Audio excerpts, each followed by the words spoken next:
Vai tu sadusmotos, ja no rīta pamostoties, ieraudzīt, ka kāds tev pa nakti, piemēram, ir nogriezis matus? Nu, protams, tu taču nebija to lūdzis.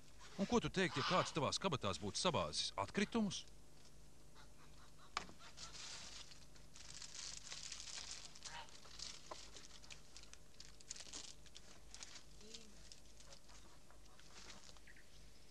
Bet ko jūt daba, kad cilvēki izcērt viņas mežus, piesārņo viņas pļavas, gaisu un mākoņus? Iedomājies, kas notikt, ja daba kādu dienu patiešām sadusmotos uz cilvēkiem par pāri darījumiem un aiziet projām, atstājot cilvēkus vienus. Starp citu, pie dabas pieder arī planēta, pa kuru mēs staigājam. Nu un Saule? Saule arī ir dabas sastāvdaļa. Tas, kas tur spīd, ir tikai jāņtārpiņš. Arī viņa nemaz nebūtu, ja viņš brīnumainā kārtā nebūtu izglābies, kad kāds pavasarī aizdedzināja sauso zāli jeb kūlu.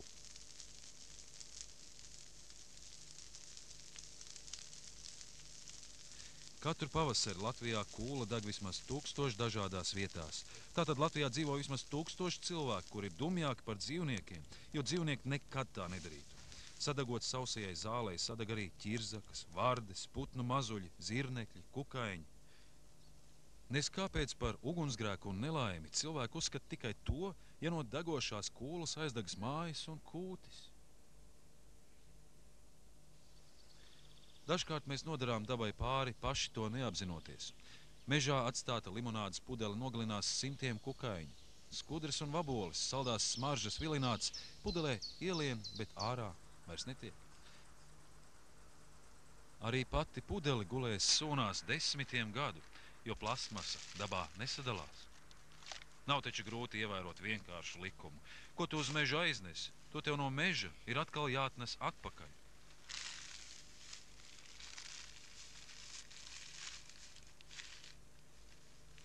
Un jāiemet pilsētas atkritumu konteinerā.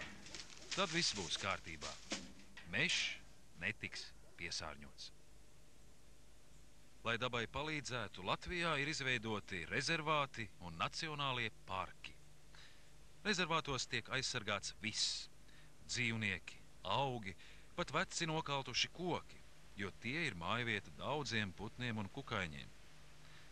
Kāpēc par rezervātu nevarētu pārvērst pilnīgi visu Latvijas teritoriju? Nu, ja tā būtu, tad nekur mežā nevarētu lasīt sēnes, ogas un riekstus, nekur nevarētu makšķerēt un cirst malku. Ja visa Latvija būtu rezervāts, tad arī lielākajā Latvijas daļā nedrīkstētu atrasties neviens cilvēks, izņemot zoologus un botāniķus, jeb zinātniekus, kuri pēta dabu. Tāpēc visas aizsargājamās teritorijas neaizņem pat 1/10 daļu no visas Latvijas. Ja kādā vietā ārpus rezervātiem tiek atrasts rets dzīvnieks vai augs, piemēram, melnā stārķa ligzda, tai apkārt izveido dabas liegumu, kurš ir tik liels, cik katra atsevišķa dzīvnieka vai auga aizsardzībai tas ir vajadzīgs. Pats melnais stārķis, meklējot mazuļiem barību, ar pāris spārnu vēzieniem izlidos ārā no savu liegumu, tāpēc, protams, daba jāaizsargā kopumā. Bet, lai kādu retu augu vai dzīvnieku aizsargātu, jāzina, kur viņš aug vai dzīvo. Zinātnieku, dabas pētnieku Latvijā ir maz, un viņi vienkārši nespēja vienlaicīgi atrasties 100 vietās, lai visu izpētītu. Bet arī jūs varat palīdzēt zinātniekiem. Kā? Meklējot retos dzīvniekus un augus. Cilvēkam ejot dabā jābūt uzmanīgam un piesardzīgam un jāatceras dažas lietas. Nekādā gadījumā nedrīkst ēst nepazīstamas ogas un uzmanīgi jāizturas pret jebkuru nepazīstamu augu. Ieraugot latvāņa resno dobumaino stumbru, tā vien gribas nolaust to ceļa spieķim. Nedari tā. Latvāņa sula nokļūstot uz ādas, tūlīt radīs apdegumu un čūlas.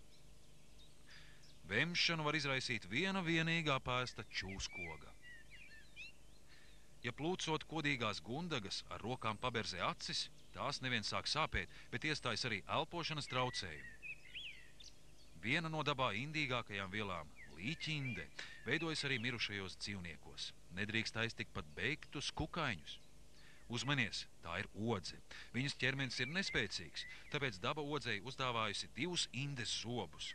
Odze pat, protams, cilvēkam neuzbrūk, jāuzmanās, lai tai neuzkāptu. Lai izvairītos no saslimšanas ar ērču izraisītajām slimībām, visdrošāk ir pavasarī saņemt poti pret ērču encefalītu. Kā uzzināt, cik daudz un kādi dzīvnieki būtu jāmeklē? Tāpēc sākumā jālasa par tiem grāmatās.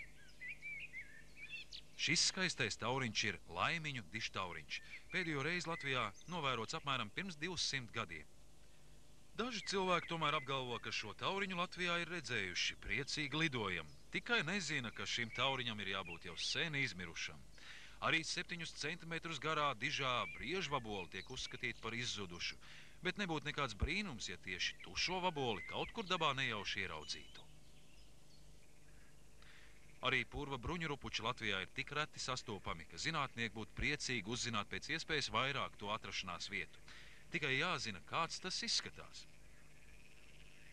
Bieži viņus jauc ar izbēgušiem stepes bruņurupučiem, kurus var nopirkt katrā zooveikalā. Diemžēl stepes bruņurupuči dzīvot savvaļā nav spējīgi. Mūsu ziemas tiem ir par augstu.